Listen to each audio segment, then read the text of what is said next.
And welcome back to another episode of Street Switch Photography. I'm a little bit, let's just say, behind times. I haven't done one of these videos for a very, very long time.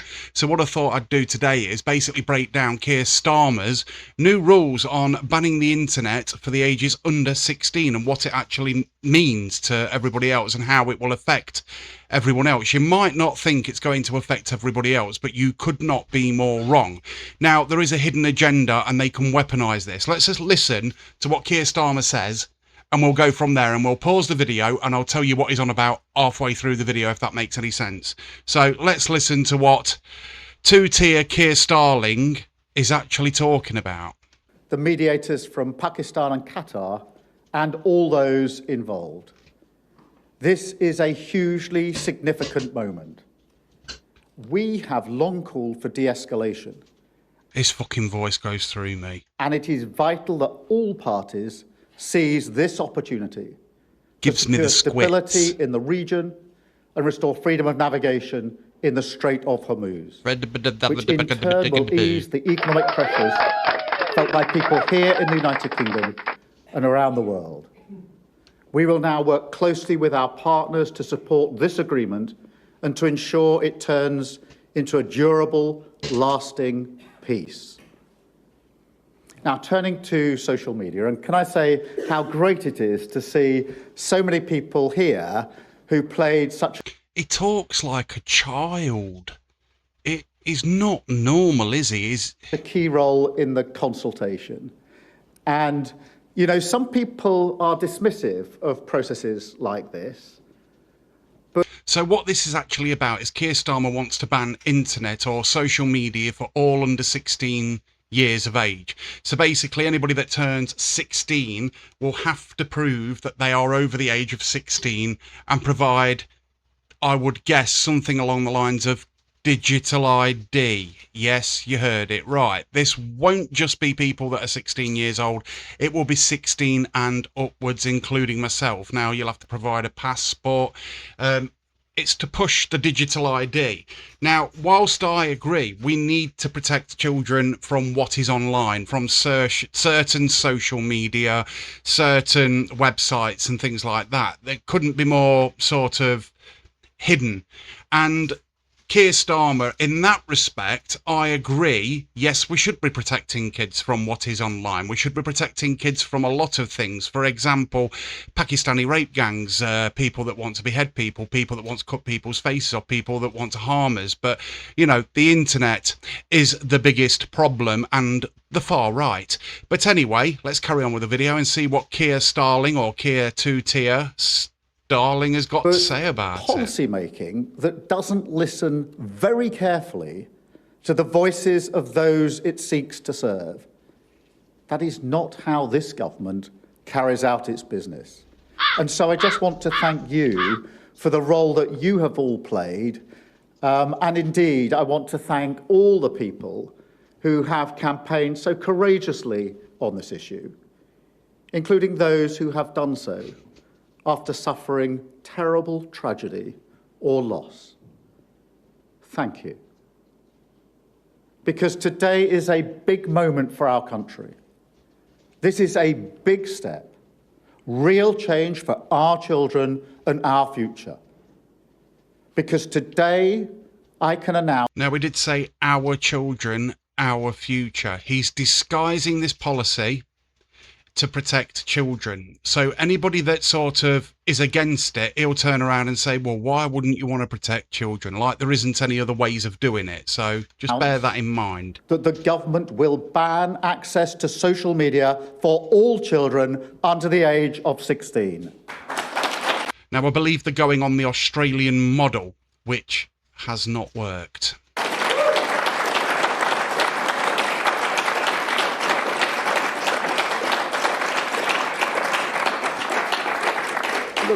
And all those people that are clapping must have got paid because he, remember, is the most hated man in Great Britain.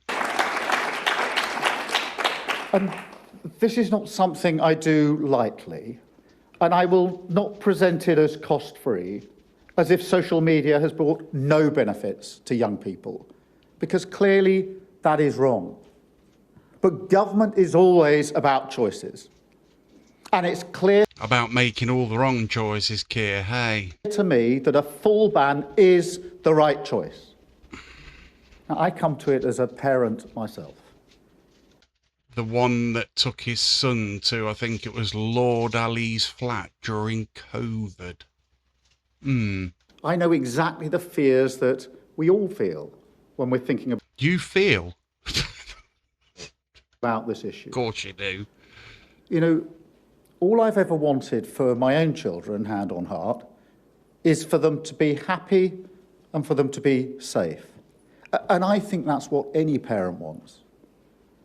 This pocket-sized pressure tool is so powerful, it strips a decade of grime off concrete These adverts in 30 are a seconds, freaking joke. which is exactly why regulators are trying to get rid of it. China. There's a new power wash.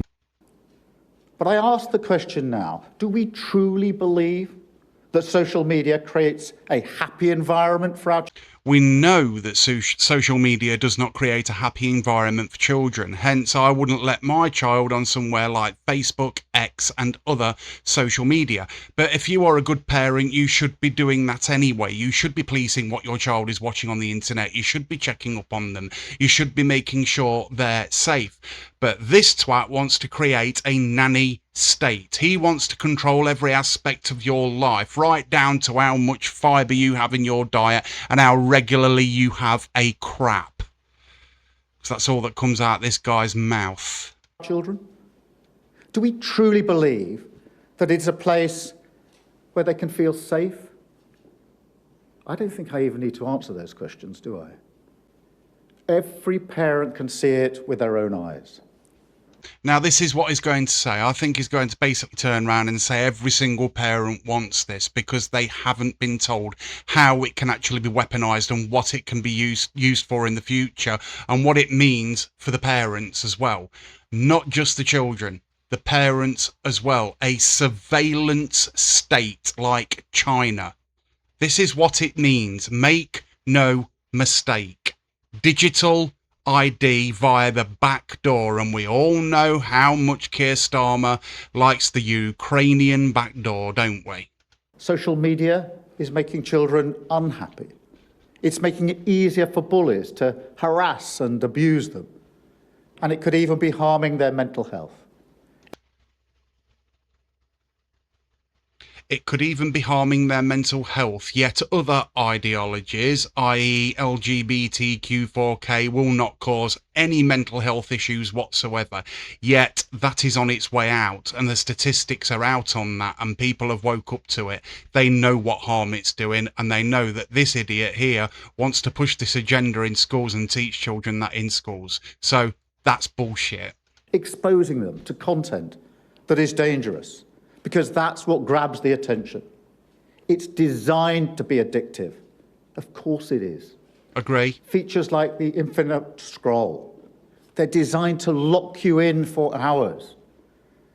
And if nothing else, there's an opportunity cost to that.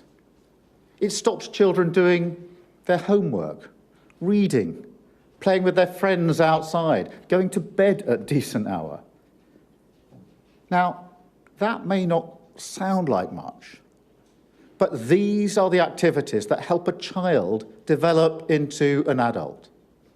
That you can control or brainwash for a future vote. We know how important they are. We just never thought that something would come along to threaten them. To be honest, I feel for this generation. I think back to my own childhood. You don't feel nothing, Keir. You're a fucking robot. You've got a hand up your backside. You're a puppet of the Fabian Society. That's the truth. And yes, the early 1970s weren't always a picnic. But we didn't... I could just see him. He's never said a swear word in his life. He stumps his toes and goes, "Oh, buggery boo. Oh, bumblebees. Oh, sugar." Have to deal with anything like this. A technology that intrudes into every corner of a life. Almost impossible to escape. Now remember, this is a guy that was friends with good old Uncle Jimmy. And if you're wondering who Uncle Jimmy is, lovely, lovely, now then, how's about that then? Touchy, touchy, him. And he wants to protect children. That records every mistake. To deal with that as a teenager, on top of everything else, that's hard. I feel for parents too. I mean, as a parent, you always want to make the right choice for your child, which can face a little resistance in the teenage years, believe you me. But parents do just want to do the best for their kids. In a way, that's what being a parent means. But in this world, with this technology, it is hard as a parent to know what to do. And so it is not hard for a parent to know what to do. You shouldn't be letting your children access certain websites, certain social media that should have an age restriction on them anyway. We should not have to give our biometric data. He can have my bio data if he wants it, but we shouldn't have to give our biometric data just so the government can control us even more. Again, it will be a surveillance state. We are turning into China. This guy is a communist, and he is damn right dangerous. That is why he is the most unpopular person in Great Britain as we speak. And it's all just about to backfire on him due to a local election. More people have asked this guy to resign, and he won't. Do not trust a word that comes out of this robot tosser's mouth. So I think most parents will welcome this action. I think there they will welcome. Most parents will welcome this action. We would welcome it if it wasn't so dark and something that you can weaponise, like you have the online safety bill. A clear and decisive choice, and they will welcome a government that stands by them. No one's going to welcome this government. To do the best for their children, and that fights for their happiness and safety against the most powerful companies in the world. Because this could be a fight, and to this point it has been a fight. Now, it doesn't have to be. I always prefer the policy. If you just bow and let us take all your biometric data, it'll be fine. Then we can control absolutely everything you do. Now, when I say this, I'm not joking. You look at China, they have a social credit scoring system. If you say anything bad about the China government, they reduce your credit score. Therefore, you can't access certain services like food and all the rest of it. That is how this will work. And this is what this government wants to put in place. Why do you think they're having the embassy built so close to the most, supposedly the most secure data lines in London? It's mental. Politics of partnership. And I fundamentally believe that we must harness the power of technology to build a stronger, fairer Britain. But we must also protect our children. From you. From this government. Look at the state of the country. Can you trust this government to protect your family? No. And so I want this message to be heard loud and clear. I am not prepared to compromise on the safety and happiness of our children. And that is why... No, get that right, Keir. Your own children. My children are not your children, and I want my children having absolutely fuck all to do with you, you weirdo. This ban must happen, and that is why this ban will happen. The Palestinian people face a catastrophe of devastating proportions. Medical aid for Palestine.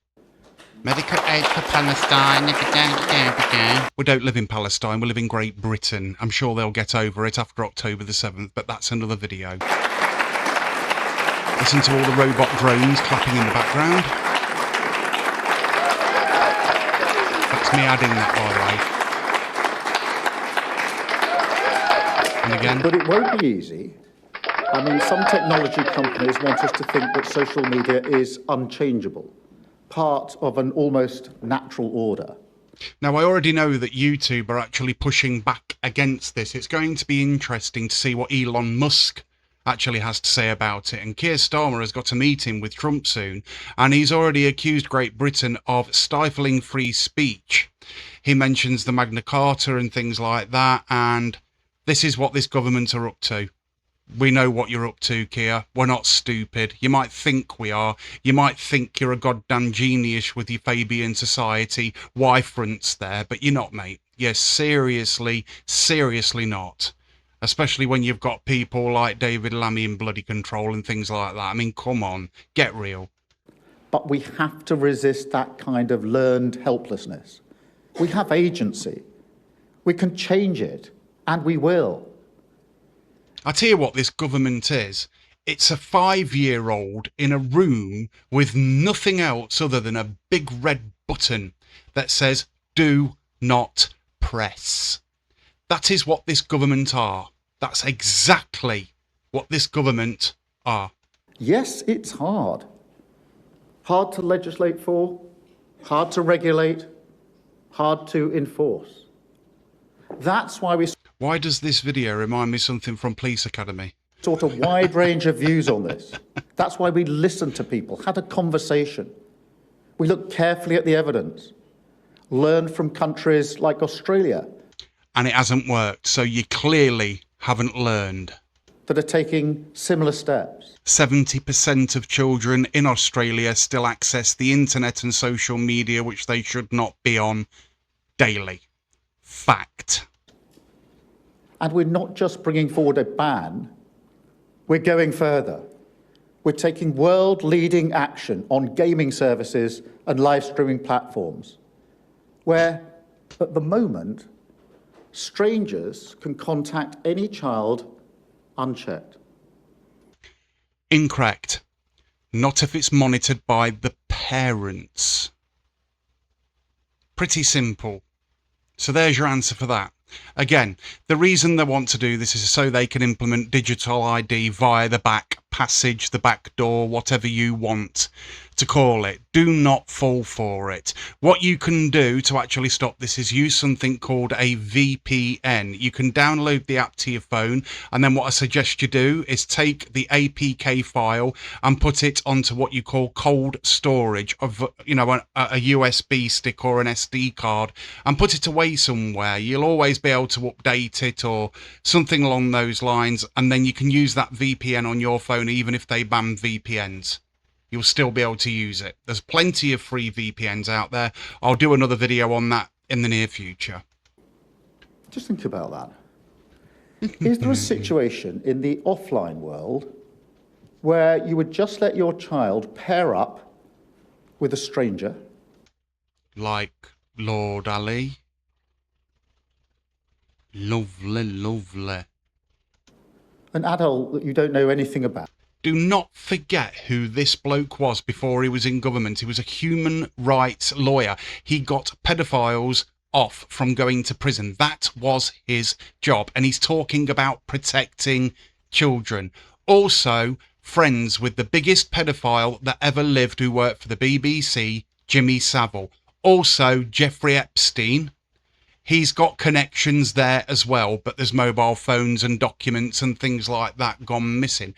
This is the last guy that you want to be talking about protecting your kids or even your family or even anything, if I'm honest. No. So we're taking action on that. And look, we know perfectly well that it's a turd sprinkled in glitter is what this is. We will have to adapt our approach as technology changes. But building on our experience with the Online Safety Act, we do have an understanding. Which they've already weaponised. You can't say certain things online. You could go to prison for it. But apparently we've got free speech. Bullshit. Of how to apply age verification. And there it is. Age verification. So when this comes in next year, if you want to access your Facebook, you're going to have to send in for either digital ID, show your passport, show your driving license, show whatever you've got, and implement digital ID. They may even access your mobile phone in certain ways that we don't know about yet. There's still a lot to look into. That's all I'm going to say about the matter, but do not fall for this. This is digital ID via the back door. This has been Street Switch Photography. If you like this video, like and subscribe, hit the notification bell, and I'll hopefully see you in the next video. Goodbye for now.